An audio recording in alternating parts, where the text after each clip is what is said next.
السلام علیکم ورحمۃ اللہ وبرکاتہ۔ حدیث مبارکہ ہے، رسول اللہ صلی اللہ علیہ وسلم نے فرمایا، مسلمان کو جو بھی تھکن، بیماری، پریشانی، غم، تکلیف یا دکھ پہنچتا ہے، حتیٰ کہ اگر اسے کانٹا بھی چبھے تو اللہ کے اس کے ذریعے اس کے گناہ معاف کر دیتا ہے۔ یہ حدیث ہمیں بتاتی ہے کہ مومن کی ہر مشکل اور دکھ اللہ کی طرف سے آزمائش ہے، جو اس کے گناہوں کی معافی اور درجات کی بلندی کا ذریعہ بنتی ہے۔ اس لیے مومن کو مشکلات میں صبر اور اللہ پر بھروسہ رکھنا چاہیے۔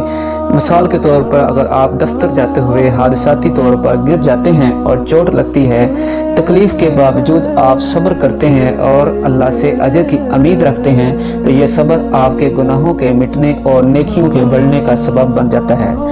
دوستو، زندگی میں جو بھی مشکل آتی ہے وہ خالی نہیں جاتی۔ اللہ آپ کے ہر آنسو، ہر درد اور ہر تکلیف کو دیکھتا ہے اور اسے گناہوں کے کفارے اور درجات کی بلندی کا ذریعہ بنا دیتا ہے۔ ہمت نہ ہاریں، مشکلات میں اللہ کو یاد کریں، کیونکہ ہر کانٹے کا چبھنا بھی آپ کے لیے مغفرت کا ذریعہ ہے۔